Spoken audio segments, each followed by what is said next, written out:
जी, तो आज का दिन व्हाइट हाउस के अंदर बहुत ही ज़्यादा बिज़ी रहा और डोनाल्ड ट्रंप ने भारतीय वज़ीर-ए-आज़म मोदी से मुलाकात की, बहुत ज़्यादा खबरें निकली, ज़बरदस्त किस्म की गुफ्तगू हुई और अभी कुछ देर पहले प्रेस कॉन्फ्रेंस भी हुई जिसमें आपने देखा कि जो-जो बातें की गई और मुंबई हमलों के हवाले से जो मुल्ज़िमान हैं उनको भारत के हवाले करने पर इत्तफ़ाक़ किया है डोनाल्ड ट्रंप और नरेंद्र मोदी ने।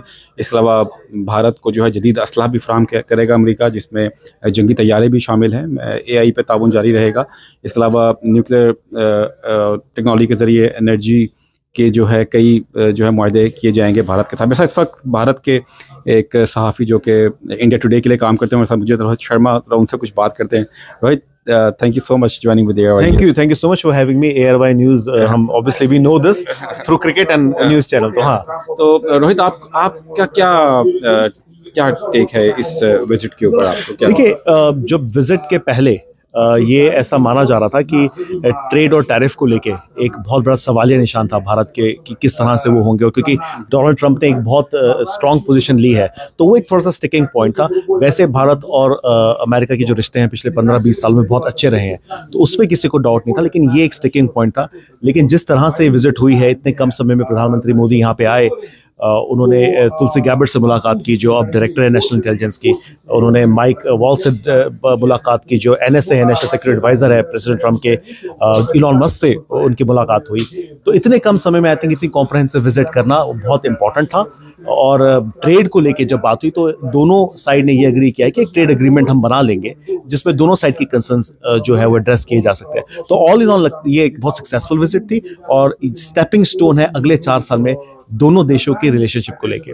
आपको लगता है कि जो यहाँ से एक बड़ी तादाद में इंडियंस जो हैं उनको डिपोर्टेशन की गई, तो उस पर काफ़ी हमने देखा कि भारत के अंदर काफ़ी तनकीद हो रही है मोदी के ऊपर, लेकिन मोदी ने कह दिया है कि जिनके पास डॉक्यूमेंट्स नहीं है उनको किसी और मुल्क में रहने का हक ही नहीं है। क्या आप इस तरह के स्टेटमेंट को एक्सपेक्ट कर रहे थे? देखिए, उन्होंने ये नहीं कहा उन्होंने कहा कि अगर आप भारत के सिटीजन नहीं है तो obviously how can we expect anybody to come here. दूसरी चीज उन्होंने ये कही कि लोगों को बहला फुसलाकर, क्योंकि काफी लोगों को अपने जमीन घर बेच के इलीगल तरीके से अमेरिका में लाके एक अमेरिकन ड्रीम दिखाया जाता है जो गलत है।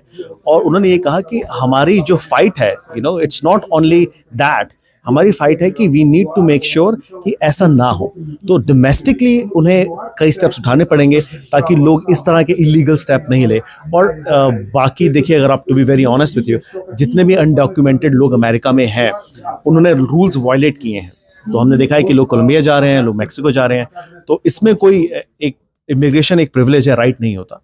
तो कहीं ना कहीं आई थिंक इंडिया को भी ये बात माननी पड़ेगी और they will have to accept all जितने भी अनडॉक्यूमेंटेड क्रिमिनल लोग हैं जिनको डोनाल्ड ट्रंप डिपोर्ट कर रहे हैं। India will have to take them back. खालिस्तानियों पर बड़ी तंग किया हुआ यहाँ पर हर वक्त मुजाहरे कर रहे होते हैं और सवाल भी हुआ, लेकिन मेरे ख्याल से शायद ट्रंप को शायद वो बात समझ ना आई हो, या आपके ख्याल में क्या बात है कि उन्होंने कहा नहीं? क्योंकि आज सुबह जब एक जो ट्रंप एडमिनिस्ट्रेशन के सीनियर ऑफिशियल उनकी प्रेस कॉन्फ्रेंस थी टेलीफोनिक, उसमें उन्होंने कहा कि हम अपने शहरियों की, अमेरिकी शहरियों की बात को यकीनी बनाएंगे। आपको लगता है मामला एक बड़ा टेंस है दोनों मुल्कों के दरमियान? देखिए, मुझे ऐसा पर्सनली लगता है, जितनी नॉलेज मेरी है, कि बहुत ही टेंजेंशियल चीज़ है इन द सेंस कि हमने ये देखा फिलहाल, जैसे आज भी जब हमारी कॉलीग ने पूछा वो सवाल, तो डोनाल्ड ट्रंप ने कहा कि कोई भी इस तरह का एलिमेंट हो जो भारत के खिलाफ काम कर रहा है, वी लुक एट दैट, ठीक है।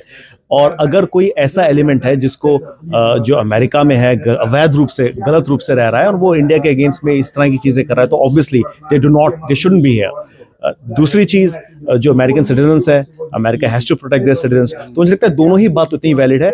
बड़ी बात मुझे ये लगी कि व्हेन प्रेसिडेंट ट्रंप सेड कि we will look at that, पिछले एडमिनिस्ट्रेशन में शायद हमें बात सुनने को नहीं मिलती। और again this also goes back to कि किस तरह से ट्रंप अलग अलग चीज़ें कर रहे हैं। जैसे फॉर एग्जांपल रशिया को लेके वो चाहते हैं कि रशिया, यूएस, चाइना, इंडिया दोनों दोस्त, चारों के चारों साथ रहे, दोस्त रहे। तो एक अलग एंगल है उनका सोचने का, और आई थिंक वही हमें देखने को मिला प्रेस कॉन्फ्रेंस में। एक आखिरी सवाल रोहित, हम जब भी आपस में लोग मिलते हैं पाकिस्तानी, हम बड़े अच्छे तरीके से मिलते हैं और मेरे यहाँ पर तो इंडिया से बहुत ज़्यादा दोस्त है, पिछले 14 साल से मैं रह रहा हूँ। आपको क्या लगता है पाकिस्तान जो भारत की जो टेंशन हैं, being a journalist and being an Indian, ये दुनिया कब ख़त्म होगी और ख़त्म होनी चाहिए या नहीं होनी चाहिए? मैं इससे अच्छा ये सवाल का जवाब दे सकता हूँ कि चैंपियंस ट्रॉफी कौन जीतेगा। देखिए ये तो जो पॉलिटिकल डिसीजंस है, I mean it will all, but eventually मुझे लगता है कि कभी ना कभी will be able to find a resolution. अगर if one has to be hopeful, if Russia and US can become friends, if Japan and US can become friends after World War II, तो hope तो है, और जहाँ hope है वहाँ पे कुछ भी हो सकता है। But हाँ, I can tell you champions trophy India जीतेगा। Thank you Rohit, thank you. हमारी नेक तमन्नाएं आपके साथ हैं। तो आप गुफ्तगू सुन रहे थे रोहित शर्मा की इंडिया टुडे से के लिए काम करते हैं, और आज का मोदी का दौरा जो काफ़ी समझा जा रहा है काफ़ी कामयाब रहा।